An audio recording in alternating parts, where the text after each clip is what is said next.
വയലോരം വീട്ടിലെ രവിചന്ദ്രന്റെ ഭാര്യയായി അയാളുടെ മക്കളെയും പ്രസവിച്ച് ജീവിക്കാനും വന്നു. ഭർത്താവിന്റെ അവകാശം സ്ഥാപിക്കാൻ രവിയേട്ടൻ എന്റെ ജീവിതത്തിൽ ഉണ്ടാവില്ല.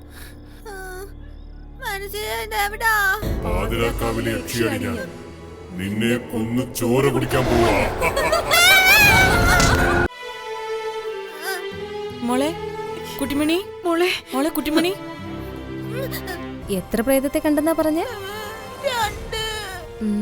കണ്ടിട്ട് എങ്ങനെ ഇരുന്നു അവര്? കലമോളെ, എന്താ സീതേച്ചി? ഇത് കലമോളുടെ ചെരുപ്പല്ലേ? കുട്ടിമണിക്ക് ഒരു ചരട് ജപിച്ചു കൊടുക്കണമെന്ന്. ഒരു കാര്യം ചെയ്യാം, ഞാനും കൂടി കുട്ടിമണിയുടെയും സിജന്റെയും കൂടെ അമ്പലത്തിലേക്ക് പോവാം. ഇപ്പൊ എന്നെ അസ്വസ്ഥപ്പെടുത്തുന്നത് കുട്ടിമണിയുടെ സൗന്ദര്യമാണ്. നിന്റെ മനസ്സ് പിടിവിട്ട് പോകുമോന്ന്. എന്നാ പിന്നെ വേഗം ചരട് എടുത്താ മനസ്സിലാ.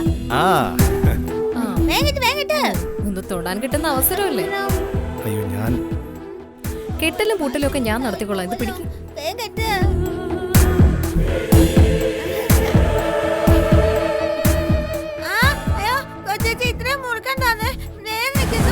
മുറുക്കിയില്ലെങ്കിലേ ഇന്ന് രാത്രി പിന്നെ യക്ഷി വരും.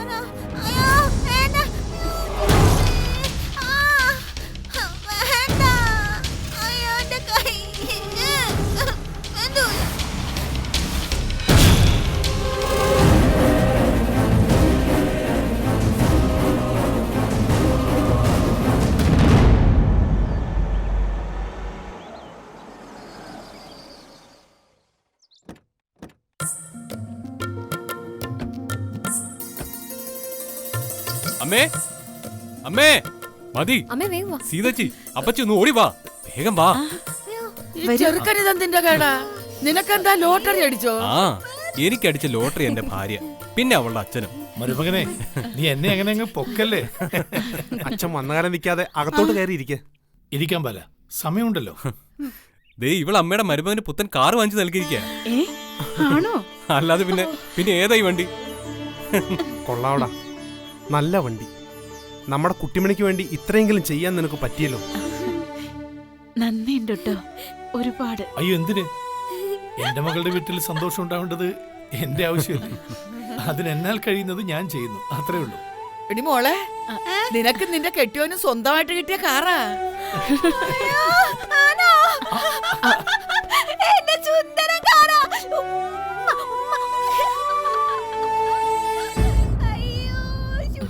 മനസ്സിജ കണ്ടോ? മനസ്സിജിന് ഇഷ്ടപ്പെട്ടോ? ഇഷ്ടപ്പെടാതെ പിന്നെ?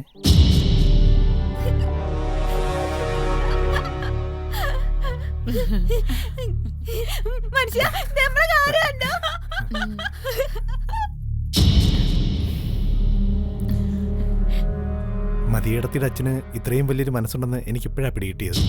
അതാ എന്റെ അച്ഛൻ. എനിക്ക് വേണ്ടി, ഞാൻ ഇഷ്ടപ്പെടുന്നവർക്ക് വേണ്ടി എന്തും ചെയ്യും.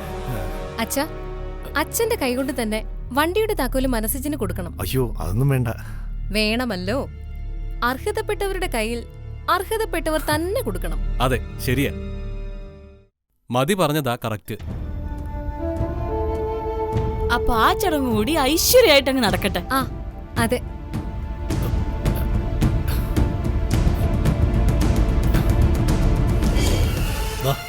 നന്നായി വരട്ടെ. അച്ഛൻ്റെ ഈ അനുഗ്രഹവും ഇനി അങ്ങോട്ടുള്ള ജീവിതത്തിൽ എനിക്ക് വഴി കാണിക്കുന്നത്. മെമ്പറെ നാട്ടുകാരെയൊക്കെ വിളിച്ച് കാറിന്റെ ആദ്യ യാത്രയുടെ ഉദ്ഘാടനം അങ്ങ് നടത്താം. അല്ല, വയലോരം വീട്ടിലൊരു പുത്തൻ കാറ് വന്നത് 10 പേര് അറിയണ്ടേ?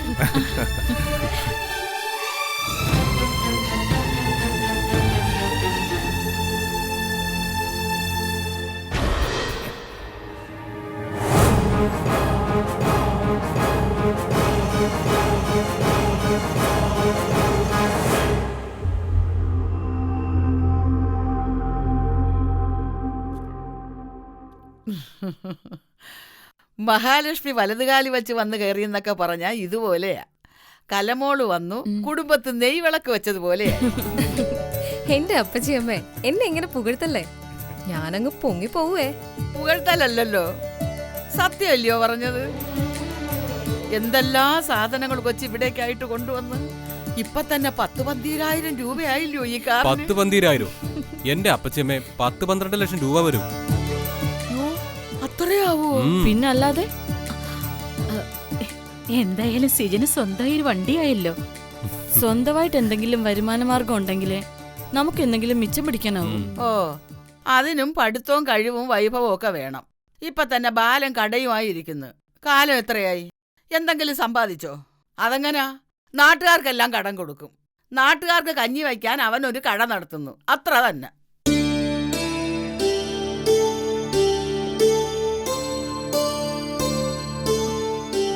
നാത്തൂൻ അങ്ങനൊന്നും പറയരുതായിരുന്നു. ബാലൻ അവനെ കൊണ്ടാവുന്നതൊക്കെ ഈ കുടുംബത്തിന് വേണ്ടി ചെയ്യണില്ലേ? ഓ, മൂത്ത മോനെ ഞാൻ പറഞ്ഞത് നിനക്ക് പിടിച്ചില്ല. ഞാൻ അവന്റെ നന്മയ്ക്ക് വേണ്ടി പറഞ്ഞെന്നേ ഉള്ളു. കൂടെ നിൽക്കുന്ന പെണ്ണത് കണ്ടു നിൽക്കണമെന്ന്. അത് പിന്നെ അപ്പച്ചമ്മേ, ബാലേട്ടന്റെ ഭാര്യ വീട്ടുകാരെ എന്റെ ഭാര്യ വീട്ടുകാരുടെ അത്രയും ഫിനാൻഷ്യലി സൗണ്ട് അല്ലല്ലോ. അതിനിപ്പോ എന്താ? സീതയുടെ ഒരു ആവശ്യം വന്നാലും ഞാനില്ലേ? ആ രവിയേട്ടാ, കാറിന്റെ കന്യാത്രയുടെ ഉദ്ഘാടനം നടത്താൻ മെമ്പറെ ക്ഷണിച്ചിട്ടുണ്ടല്ലോ അല്ലേ? ക്ഷണിക്കാതെ പിന്നെ മെമ്പർ ഇപ്പോഴേ റെഡിയാ. ആ, പിന്നൊരു കാര്യം, കലമോൾ ഈ കാണിക്കുന്ന നന്മയ്ക്കുള്ള നന്ദിയെല്ലാം 100 ഇരട്ടി സ്നേഹമായിട്ട് നിനക്ക് അങ്ങോട്ട് കാണണം. അത് പിന്നെ ഇല്ലാതെ വരൂ അപ്പച്ചമ്മേ. 100 ഇരട്ടിയല്ല, 1000 ഇരട്ടിയായിട്ടതുണ്ട് ഇല്ലേ?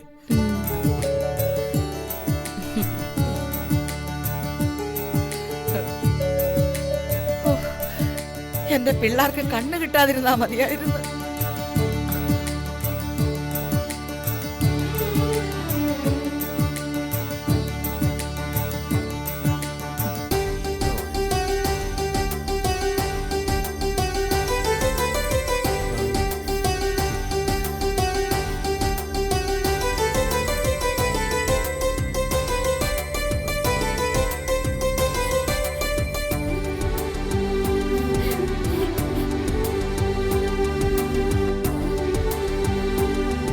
മതി മെമ്പറെ ഒഴിഞ്ഞത്, നേരം വെളുക്കും.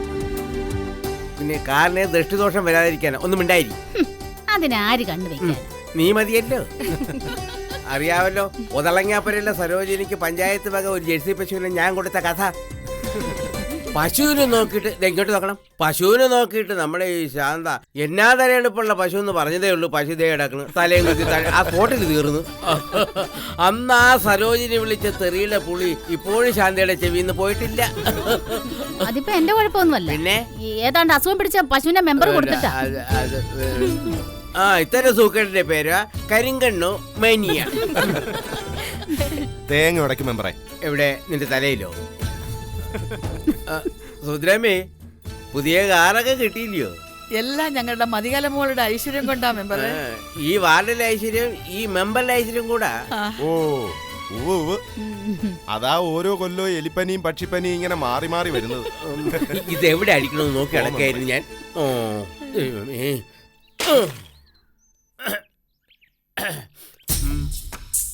ബഹുമാന്യരെ, വളരെ സന്തോഷത്തോടും അഭിമാനത്തോടും കൂടിയാണ് ഞാനിവിടെ നിൽക്കുന്നത്. നമ്മുടെ പ്രിയങ്കരനായ ഓക്സിജന് ഒരു പുതുപുത്തൻ കാറ് സ്വന്തമായിട്ട് കിട്ടിയിരിക്കുകയാണ്. ഈ കാറ് അദ്ദേഹത്തിന്റെ ജീവിതത്തിൽ ഒരു ലോറി നിറച്ച് ഐശ്വര്യം കൊണ്ടുവരട്ടെ എന്ന് ഞാൻ ആശംസിക്കുകയാണ്. കൈയടിച്ച മതി. എന്നു മാത്രമല്ല, മെമ്പറായ എനിക്ക് ഈ കാറിൽ ഏത് സമയത്തും സൗജന്യ യാത്രയായിരിക്കും എന്നുള്ള കാര്യവും ഞാൻ പ്രഖ്യാപിക്കുകയാണ്. ഇത് എന്റെ തീരുമാനമല്ല, പഞ്ചായത്ത് വക തീരുമാനമാണ്. ഈ അലിഖിൽ മെമ്പറെ, അലിഖിത അറിയാം, പറഞ്ഞല്ല, അയാൾ തെറ്റിക്കാൻ വന്നിരിക്കുക.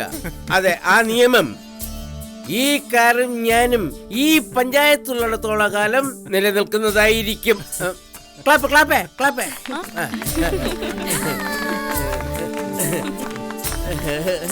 ശാന്തയ്ക്ക് സന്തോഷമായല്ലോടി. മെമ്പറെ ആയുഷ്കാലം മുഴുവൻ കാർലോട്ട് ഉണ്ടാക്കുന്നതിന് ഞാൻ എന്തിനാ സന്തോഷിക്കുന്നത്? താക്കോല് കൊടുക്കും മെമ്പറെ. സിജൻ കാർന്ന് ഓടിക്കട്ടെ. അതെ, കുട്ടിമണി കാറി കയറാൻ റെഡി ആയിട്ട് നിക്കുക. ആണോ? എന്നാ പിന്നെ ഓക്സിജനും ഭാര്യയും വരട്ടെ. ഓക്സിജനും ഭാര്യയും മുമ്പോട്ട് വരൂ. Just forward.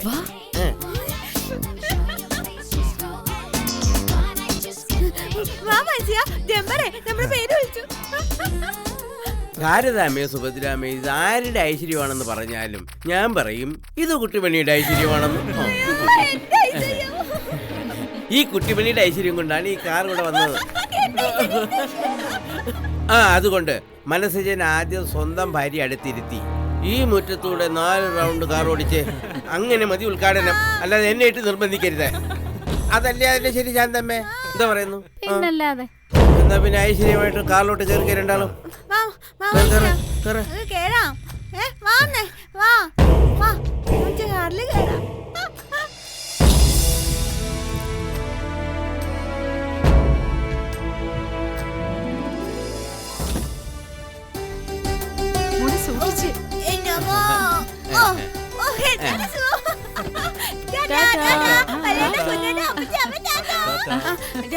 ഞങ്ങളെ അമേരിക്ക പോവാണ്. അവിടുന്ന് ഞങ്ങള് പ്രേഷ്യ പോവും.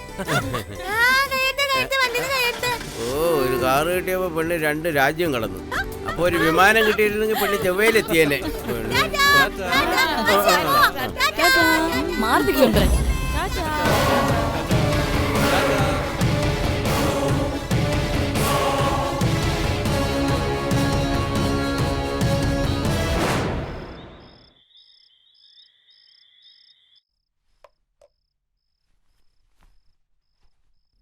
എന്തായാലും ഇന്ന് നല്ല സന്തോഷമുള്ള ദിവസമായിരുന്നു. എന്തു പറ്റി? മതി എന്താ ഒന്നും അറിയാത്ത പോലെ സംസാരിക്കുന്നേ? നമ്മുടെ കാറിന്ന് ഓട്ടം തുടങ്ങിയ ദിവസമല്ലേ? ഓ അതോ, അത് നമ്മുടെ ഐശ്വര്യമൊന്നും അല്ലല്ലോ, കുട്ടിമണിയുടെ അല്ലേ? എടി കുശുംബി, നീ ആ മണ്ടം മെമ്പർ പറഞ്ഞെടുത്ത് മനസ്സിൽ വെച്ചിരിക്കുകയാണോ? ഈ വീട്ടിൽ എന്ത് നല്ലത് സംഭവിച്ചാലും അതെന്റെ പൊന്നിന്റെ ഐശ്വര്യം കൊണ്ടല്ലേ? രവേട്ടൻ എന്നെ വെറുതെ പൊക്കണ്ട. എനിക്ക് കുശുമ്പും കുന്നായ്മയും പരിഭവവും ഒന്നുമില്ല. ഞാൻ വെറുതെ പറഞ്ഞല്ല. ഇന്ന് കവലയിലൊക്കെ എന്നെപ്പറ്റിയും നിന്നെപ്പറ്റിയും എന്തായിരുന്നു ചർച്ച? പിന്നെ എന്റെ ഭാര്യ വീട്ടുകാരെ കുറിച്ച്. രവിയേട്ടനുണ്ടല്ലോ, അഭിമാനം കൊണ്ടങ്ങ് ആകാശം വരെ മുട്ടിപ്പോയെന്ന് തോന്നി. ഇവിടിപ്പോ എല്ലാവരും സന്തോഷത്തില, ഒരാളൊഴികെ. അതാരാ സങ്കടപ്പെട്ടിരിക്കുന്ന ആ ഒരാൾ? രവിചന്ദ്രൻ എന്നാ പേര്. ഒരു പാവമാ. ഓഹോ, എന്താണാവോ ആ മഹാന്റെ സങ്കടത്തിന്റെ കാര്യം? ഭാര്യ ഗൗനിക്കുന്നില്ല, അത് തന്നെ. കല്യാണം കഴിഞ്ഞിട്ട് എത്ര ദിവസമായെന്ന് ഓർത്തോണം മതി. എന്തിനാ നമുക്കിടയിൽ ഇങ്ങനൊരു മതില്? സമയമാവട്ടെ രവിയേട്ടാ, ഞാൻ ഒപ്പം തന്നെ ഉണ്ടല്ലോ. എന്നാ കേട്ടോ, സമയമായി. ഇനി എനിക്ക് കാത്തിരിക്കാൻ വയ്യ. രവിയേട്ടാ, ഞാൻ പിണങ്ങുവേ. എന്നാലും കുഴപ്പമില്ല, ആ പണക്ക് ഞാൻ മാറ്റിക്കോളാം. രവിയേട്ടാ വിട്. പറ്റില്ല പൊന്നെ, ഇത്രയും കാലം ഞാൻ ക്ഷമിച്ചില്ലേ? രവിയേട്ട വിടാനാ പറഞ്ഞത്. വീടില്ല എന്റെ മതി മോളെ. ശാരദേ, ഇനി വല്ല വിശേഷവും ആയിരിക്കുമോ? അങ്ങനെയായിരിക്കും നാത്തൂനെ.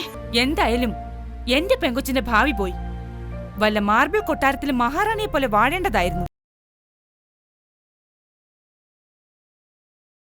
ആ പണക്ക് ഞാൻ മാറ്റിക്കോളാം. രവിയേട്ടാ വിട്. പറ്റില്ല പൊന്നെ, ഇത്രയും കാലം ഞാൻ ക്ഷമിച്ചില്ലേ? രവിയേട്ട വിടാനാ പറഞ്ഞത്. വീടില്ല എന്റെ മതി മോളെ. മതി മതി മതി, എന്ത് പറ്റി മതി? മതി മതി, കണ്ണു തുറക്കും. മതി മതി മതി, എന്ത് പറ്റി മതി? മതി മതി മതി, കണ്ണു തുറക്ക്. മതി മതി, എന്ത് പറ്റി? കണ്ണു തുറക്കാൻ. മതി. അമ്മേ, ബാലേട്ടാ, അമ്മേ, എല്ലാരും ഒന്ന് വന്നേ. എന്താ, എന്തു പറ്റി മോനെ? അമ്മേ, മതികല. അയ്യോ അയ്യോ, എന്റെ കൊച്ചിന് എന്തോ പറ്റിയടാ? കലമോളെ, മോളെ, കലമോളെ. എടാ കലമോൾക്ക് എന്ത് പറ്റി? കാര്യം പറയ രവി. പെട്ടെന്ന് ബോധം കിട്ടി വീണു. വിളിച്ചിട്ട് മിണ്ടുന്നില്ല. നീ പോയി ഇത്തിരി വെള്ളം എടുത്തോണ്ട് വന്നേ. മോളെ, മോളെ, മതി മോളെ കണ്ണു തുറക്ക്. മോളെ, മതികല്ലേ? മതി മോളെ കണ്ണു മതി, തുറക്ക് മോളെ. കണ്ണു തുറക്ക്. മതി മതി മതി. ഒരു കൊച്ചിന് ചത്തുപോയോ? ഒക്കെ നടന്നു. മനുഷ്യരുടെ ഭ്രാന്ത് പിടിച്ചിരിക്കുമ്പോഴാ. എടാ അവക്ക് കാര്യത്തിന്റെ ഗൗരവം അറിയാവോ? കലമോളെ, കലമോളെ, കലമോളെ, കലമോളെ, കലമോളെ, കണ്ണു തുറക്ക് മോളെ. മോളെ, കലമോളെ, കണ്ണു തുറക്ക്. മതി. രവിയേട്ടാ ആശുപത്രി കൊണ്ടുപോവാ. അതെ, അതാ മോനെ നല്ലത്. സീതരത്തിൽ മാറി.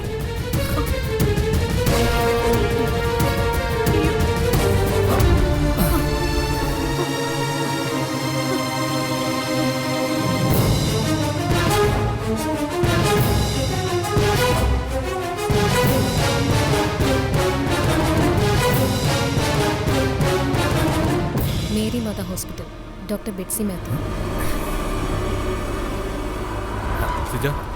രവിയേട്ട വേഗം കയറി, നമുക്ക് പോവാം. വേഗം ഭഗവതി പോയിട്ട് വരാമോ?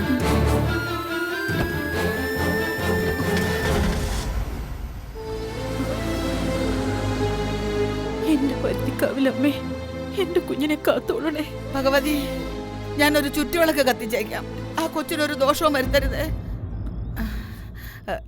ശാരദേ, ഇനി വല്ല വിശേഷവും ആയിരിക്കുമോ? അങ്ങനെയായിരിക്കും നാത്തൂനെ. ഭഗവതി, ഇനി അങ്ങനെ വല്ലതും ആണേലും ഞാനൊരു ചുറ്റുവിളക്ക് കത്തിച്ചേക്കാമേ.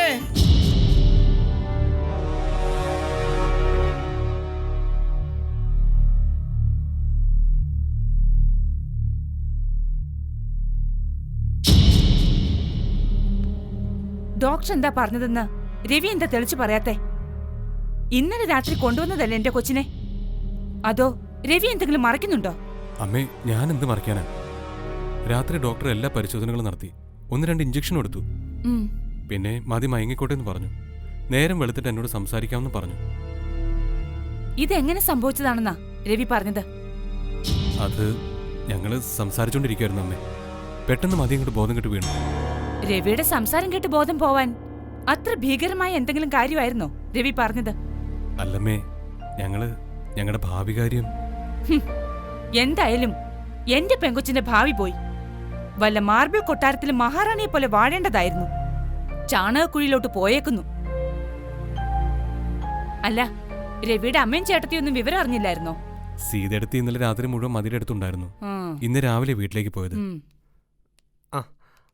അമ്മയെപ്പോ വന്നു? ഓ, വന്നിട്ട് കൊറേ കൊല്ലമായി. ഇവിടെ വന്നിട്ട് 10-15 മിനിറ്റേ ആയുള്ളൂ. അമ്മ എന്തോ ടെൻഷനിലാണെന്ന് തോന്നുന്നല്ലോ. എന്റെ കൊച്ചി ഇങ്ങനെ കിടക്കുമ്പോഴേ എനിക്ക് പൊട്ടിച്ചിരിച്ചോണ്ട് നിൽക്കാൻ പറ്റുമോ? ഇല്ലല്ലോ. അതിന് അത്രയും കുഴപ്പമൊന്നുമില്ലല്ലോ കലയിടത്തേക്ക്. ഓ, നീ പിന്നെ വളയം പിടിക്കുന്നതിനൊപ്പം വൈദ്യവും കൂടി പഠിച്ചിട്ടുണ്ടല്ലോ. എന്നല്ല, ഡോക്ടർ അങ്ങനെയാ പറഞ്ഞത്. എന്തായാലും ഹോസ്പിറ്റലിൽ കൊള്ളാം. മാണിക്യമംഗലത്തെ ജലജയുടെ മോൾക്ക് കിടക്കാൻ പറ്റിയ ഹോസ്പിറ്റൽ തന്നെ. മരുന്ന് നാറിയിട്ട് വയ്യ. ആശുപത്രിയിൽ പിന്നെ മുല്ലപ്പൂ ഉണക്കും. സിജ, അല്ല, പെട്ടെന്ന് ഏതെങ്കിലും ആശുപത്രിയിൽ എത്തിക്കണമെന്നേ ഓർത്തുള്ളൂ. അച്ഛൻ വരത്തില്ലേ അമ്മേ? ഹാ, ഇനി അച്ഛനും കൂടി വന്ന് ഈ കിടപ്പ് കാണാത്ത കുഴപ്പം കൂടി ഉള്ളൂ. അങ്ങേര് എറണാകുളത്താ. വിവരം അറിഞ്ഞ പാടെ കാറും എടുത്ത് രാത്രി തന്നെ പുറപ്പെടാൻ തുടങ്ങിയതാ. ഞാൻ വേണ്ടെന്ന് പറഞ്ഞു. രാത്രിയിൽ അങ്ങേരെ കാർ ഓടിച്ചാലേ ശരിയാവില്ല. പിന്നെ ഞാൻ അങ്ങേരെ വേറെ ഏതെങ്കിലും ഹോസ്പിറ്റലിൽ പോയി കാണേണ്ടി വരും. നിങ്ങൾ പേഷ്യന്റ് അടുത്ത് നീ ഇങ്ങനെ സംസാരിക്കല്ലേ പ്ലീസ്. ഞാൻ പേഷ്യന്റിന്റെ അമ്മയാ. ആരായാലും. ആഹാ, കൊള്ളാലോ. മാണിക്യമംഗലത്തെ ജലജകുമാരിയുടെ വാ മൂടിക്കെട്ടാൻ മാത്രം നീ വളർന്നോ? ദേ പെണ്ണേ, ഇതുപോലത്തെ 4 ആശുപത്രി ഉണ്ടാക്കാൻ ആസ്തിയുള്ളവളാ ഞാൻ. എന്നെ ചട്ടം പഠിപ്പിക്കാൻ നിക്കല്ലേ. അല്ല പിന്നെ. അമ്മക്ക് ഇത്തിരി ചായ എടുക്കട്ടെ? എന്റെ കൊച്ചിങ്ങനെ കിടക്കുമ്പോഴോ ഒരു തുള്ളി പച്ചവെള്ളം എന്റെ തൊണ്ടയിൽ നിറങ്ങുവോ? ഞാൻ പിന്നെ വീട്ടിൽ നിന്ന് ഇറങ്ങുന്നതിന് മുമ്പ് കുറച്ച് കോൺഫ്ലെക്സ് കഴിച്ചായിരുന്നു.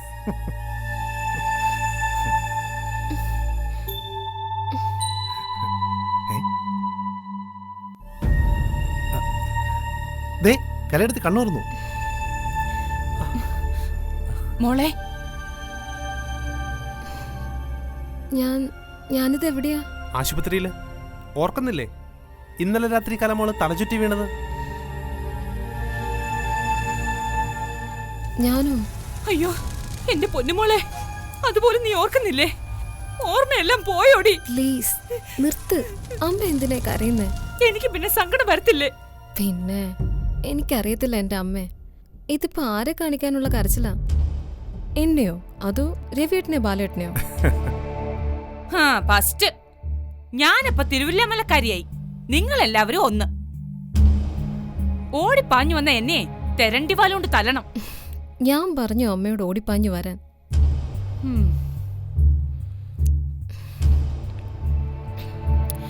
ഇത്തിരി ചായ തരാമോ? നാക്കും തൊണ്ടയൊക്കെ ഉണങ്ങിയിരിക്കുന്നു. ഡോക്ടറോടൊന്ന് ചോദിച്ചിട്ട് പോരെ മോളെ? ഇത്തിരി ചായ കുടിക്കുന്നതിനൊന്നും കുഴപ്പമില്ല ബാലേട്ടാ. ആരാ മതികലയുടെ ഹസ്ബൻഡ്? ഞാനാ. ഡോക്ടർക്കൊന്ന് കാണണമെന്ന് പറഞ്ഞു. ഞാനും കൂടി വരാം. എന്താ ഡോക്ടർ പറയുന്നെന്ന് കേക്കാലോ? വേണ്ട, ഹസ്ബൻഡ് ഒറ്റയ്ക്ക് വരാനാ പറഞ്ഞത്. ചെല്ലട ധൈര്യമായിട്ട്. കല്യാണത്തിന്റെ അന്നായിരുന്നു അച്ഛൻ്റെ മരണം. ആ ഷോക്ക്, പിന്നെ അതിൻ്റെ ചടങ്ങുകൾ. സത്യം പറഞ്ഞാൽ അത്തരമൊരു റിലേഷന് മതി താല്പര്യം കാണിച്ചിട്ടുമില്ല. ഓ, രവിയോട് എന്തെങ്കിലും ഇഷ്ടക്കേട് കാണിച്ചിട്ടുണ്ടോ മതികള? സിസ്റ്റർ, എന്തെങ്കിലും കുഴപ്പമുണ്ടോ? ഡോക്ടർ എന്തെങ്കിലും പറഞ്ഞോ? അതൊന്നും ഞങ്ങൾക്കറിയില്ല സാറേ. എന്തെങ്കിലും ഗൗരവമുള്ള കാര്യമായിരിക്കും. അല്ലെങ്കിൽ ഡോക്ടർ വിളിപ്പിക്കത്തില്ല. ദേ അതാ റൂം. ആ, താങ്ക്സ്. ശരി സാർ.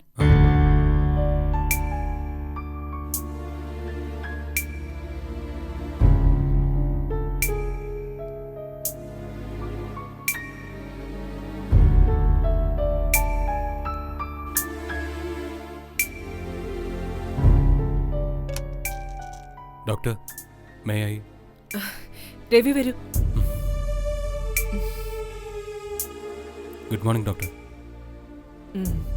രവിയുടെ മുഖത്ത് നോക്കി മോർണിംഗ് അത്ര ഗുഡാണെന്ന് പറയാൻ എനിക്ക് തോന്നുന്നില്ല. എന്താ ഡോക്ടർ, മതിക്ക് എന്തെങ്കിലും കുഴപ്പമുണ്ടോ? പറയാം, രവി ഇരിക്കെ.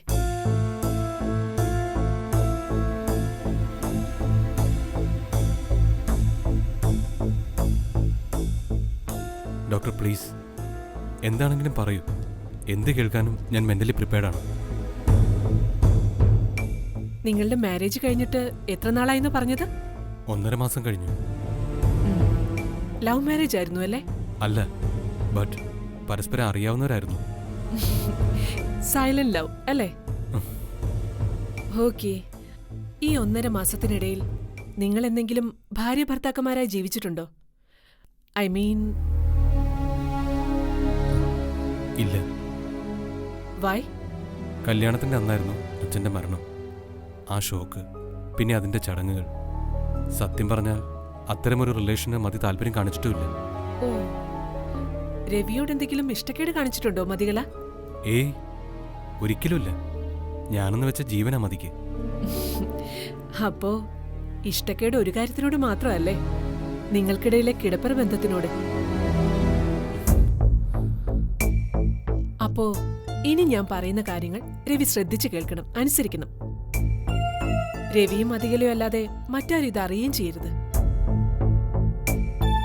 രവിയുടെ മതികലയുടെ ജീവന് വേണ്ടി കൂടിയാ ഞാനിത് പറയുന്നത്.